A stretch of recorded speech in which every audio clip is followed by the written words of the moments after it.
चलिए तो समझते हैं कि घनमूल है वो किस ढंग से निकाला जाता है। इससे पहले मैंने आपको वर्गमूल निकालना अच्छे ढंग से समझा दिया है, और वर्गमूल निकालने वाला जो वीडियो है वो आप प्लेलिस्ट में जाके आराम से देख सकते हैं और समझ सकते हैं। वहाँ पे हमने दो दो का जोड़ा बनाए थे। यहाँ पे देखिए सिर्फ अंतर इतना है कि आपको तीन तीन का जोड़ा बनाना है। देखिए कैसे, देखिए यहाँ पे मैंने 64 और एक लिया एग्जाम्पल 1728। इन दोनों क्वेश्चंस को करके हम अच्छे ढंग से समझेंगे कि किस ढंग से घनमूल निकाला जाता है।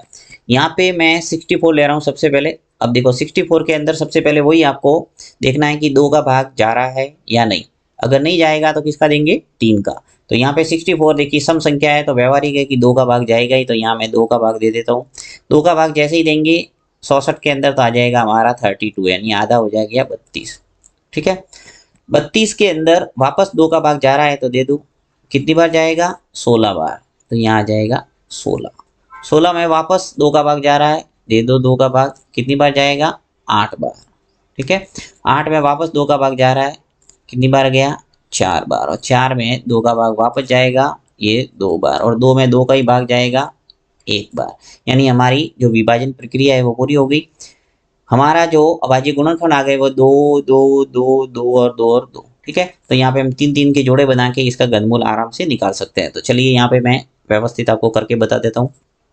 तो देखिए जो 64 है उसको हम लिख सकते हैं अभाज्य गुणनखंड के रूप में कि 2 इंटू 2 इंटू 2 इंटू 2 इंटू 2। ठीक है, 1 2 3 4 5 और 6। तो 6 2 लिखे हमने, 1 2 3 4 5 और 6। ठीक है, अब हमें 64 का क्या निकालना है, घनमूल। तो घनमूल निकालने के लिए आपको इस टाइप का कॉलम बनाना है और साथ में आपको अंदर लिखना है छोटे से 3, क्योंकि सिर्फ आप अगर ये सिंबल बनाएंगे तो इसका मतलब क्या हो जाएगा, वर्गमूल। जैसे ही हम इस वर्गमूल के सिंबल के अंदर छोटे से 3 लिखते हैं इसका मतलब हो जाता है ये घनमूल निकाल रहे हैं। ठीक है, तो यहाँ पे 64 को अंदर लिख दिया मैंने, यानी 64 का जो घनमूल है वो आ जाएगा, यहाँ पे जोड़े बन जाएंगे 3 3 के। ठीक है, यानी 2 2 का आपके 2 जोड़े बन गए। एक तो यहाँ से यानी 2 इंटू 2 इंटू 2 एक जोड़ा है, और ये 2 इंटू 2 इंटू 2 ये दूसरा जोड़ा है। तो पहले जोड़े से 1 2 आ जाएगा और दूसरे जोड़े से 2 आ गया। ठीक है, यानी हमारा जो अंतिम आंसर है वो आ जाएगा 4। 2 इंटू 2 कितने हो गए, 4। यानी 64 का जो घनमूल है वो कितना है, 4। चलिए जो नेक्स्ट क्वेश्चन है वो है 1728। इसका भी घनमूल निकाल के आपको बता देता हूँ। देखिए 1728 है। अब इसके अंदर भी आपको देखना होगा कि 2 का भाग जा रहा है या नहीं जाएगा। अगर 2 का भाग नहीं जाएगा तो हम 3 का देंगे। तो यहाँ पे भी देखिए 8, यानी अंतिम जो इकाई का अंक है वो क्या है, 8 है। यानी पूरी संख्या क्या है, ये सम संख्या, और सम संख्या में 2 का भाग जाता ही है, तो यहाँ पे 2 का भाग हम दे देंगे। 2 का भाग देंगे तो यहाँ आ जाएगा हमारा 866। जस्ट 1728 का आधा करेंगे तो क्या आ जाएगा, 866। ठीक है, अब 866 के अंदर देखो वापस 2 का भाग जाएगा ही, क्योंकि ये भी सम संख्या है, तो आ जाएगा हमारा 432। ठीक है, 432 के अंदर वापस 2 का भाग जा रहा है तो आ जाएगा हमारा 216। ठीक है, और 216 के अंदर 2 का भाग वापस जा रहा है तो आ जाएगा 108। 108 के अंदर 2 का भाग वापस जाएगा तो आ जाएगा हमारा 54। और 54 के अंदर 2 का भाग देंगे तो आ जाएगा 27।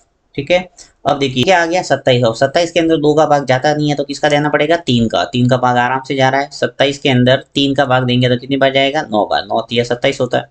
अब देखिए 9 के अंदर वही 3 का भाग ही जाएगा तो आ जाएगा 3। 9 में 3 का भाग 3 बार गया, और 3 में 3 का ही भाग जाएगा, आ जाएगा 1। यानी हमारे 1728 जो था, यानी इसके अभाज्य गुणनखंड है वो निकल के आ गए। सब देखिए 1728 है, इसका सब के अभाज्य गुणनखंड है वो निकल के आ गए। अब इसके भी आपको वही 3 3 के जोड़े बना के इसको करना है सर। तो देखिए 1728 जो है, 1728 इसके हमारे जो अभाज्य गुणनखंड है वो क्या हो गया, 2 2 2, यानी 6 बार तो 2 है। इसको गुणा में लिख लेता हूँ मैं, 2 इंटू 2 इंटू 2 और 2 इंटू 2 इंटू 2।